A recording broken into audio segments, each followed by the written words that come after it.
क्या हुआ सारंग? महाराज, तुम इतने घबराए हुए क्यों हो? महाराज अनर्थ होगा। महाराज,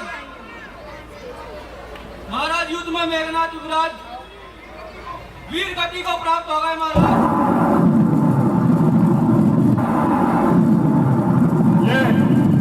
ये नहीं हो सकता, ये झूठ है। मेघनाथ नहीं मर सकता। हम तुम्हारी चाल को समझ गए हैं। तुम हमें झूठी सूचना देकर हमारा मनोबल गिराना चाहते हो, क्योंकि तुम विभीषण से जाकर मिल गए हो। अरे हमारा पुत्र नहीं मर सकता। मौत तो उसके पांव की धूल है। मौत का देवता तो हमारे चरणों में है, तो कैसे मर सकता है मेघनाथ? इस झूठी सूचना के लिए हम तुम्हें मृत्यु दंड देते हैं। नहीं, हम तुम्हें अभी दान देते हैं, क्योंकि आज उत्सव का दिन है, हमारे पुत्र की विजय का दिन है। अभी हमारा पुत्र आएगा और हमसे आकर कहेगा कि अयोध्या चलकर मेरा राज्याभिषेक कीजिए। हमें उसके साथ जाना है, उत्सव मनाना है। जय घोष बज रहे हैं, इंद्रजीत की जय, इंद्रजीत की जय, इंद्रजीत की जय। हमारी आज्ञा का पालन हो। हमारी आज्ञा का पालन आज क्यों नहीं हो रहा है? आज हम अपने हाथों से सबको मृत्यु की नींद सुला देंगे। क्या करे हो दशानंद? आज कोई भी तुम्हारी आज्ञा का पालन नहीं करेगा। क्यों नहीं करेगा दादाजी? क्योंकि आज हमारे वीर पुत्र का वध हो चुका है। क्या आप भी इनकी बातों में आ गए? हमारे पुत्र का मारने वाला इस सृष्टि में जन्मा ही नहीं है। मेघनाथ नहीं मर सकता। मृत्यु दास के चरणों की दासी है।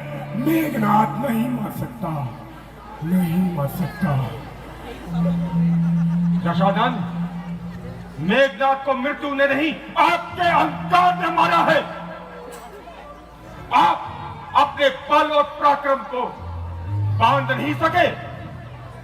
इसी अहंकार के कारण हमारा प्रिय पुत्र मेघनाथ वीर गति को प्राप्त हुआ है।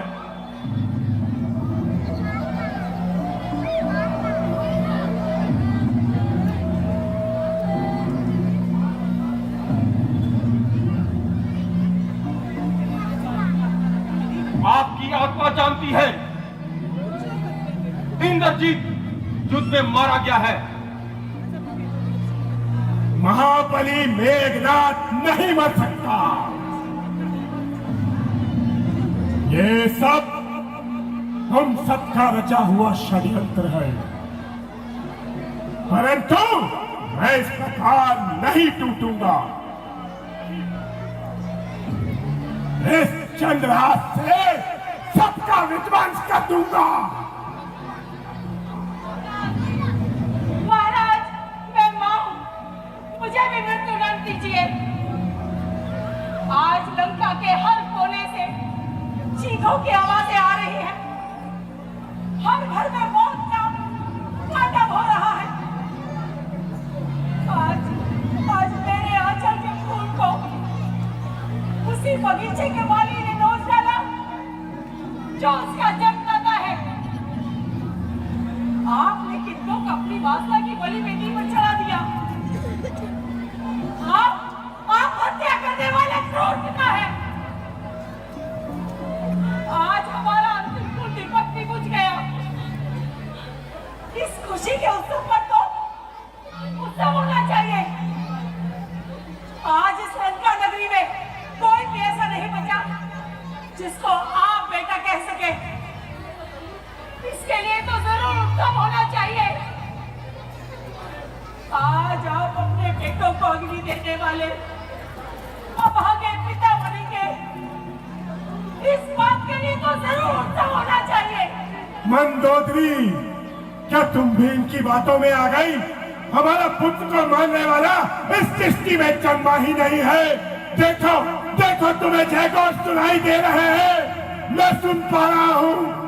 इंद्रजीत, इंद्रजीत की जय हो। इंद्रजीत विजयी होकर लौट रहा है। हमें उसके साथ अयोध्या जाना है, उसका राज्याभिषेक करना है। उत्सव की तैयारी करो।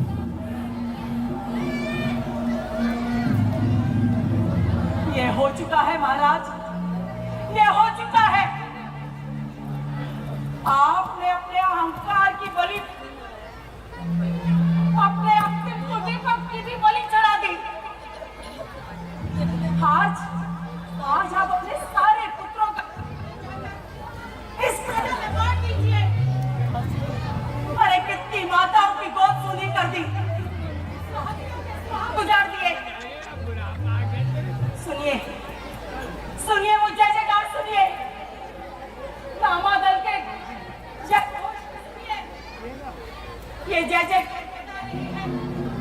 कि चला गया मेरा पुत्र इंद्रजीत मेघनाद, चला गया।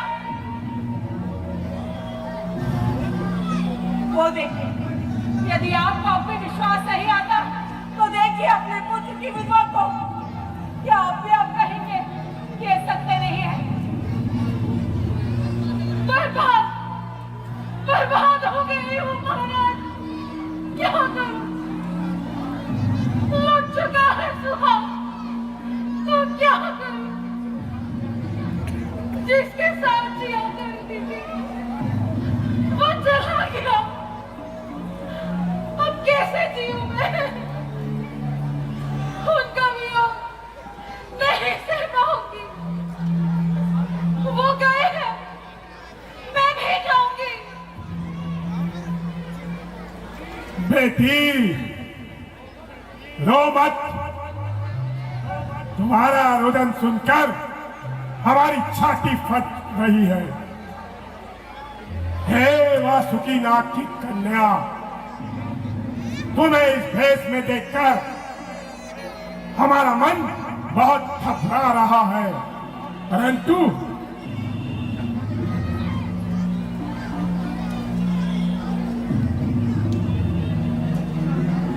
बेटी, तुम्हें किन आंखों से देखूं? तेरा ये विधवा रूप देखकर मेरा मन कह रहा है। माता जी, जो होना था वो हो गया।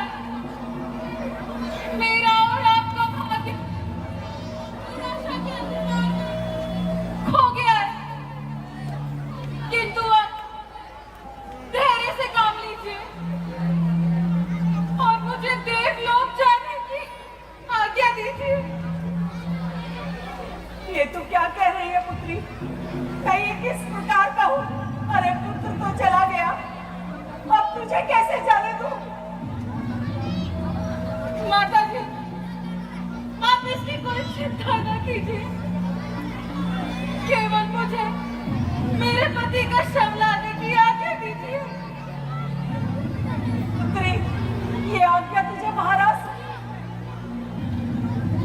उनको मैं क्या कहती, कैसे कहती, वो कभी नहीं मानते। हाँ, उनकी हट के कारण ही तो आज ये दिन देखने को मिला।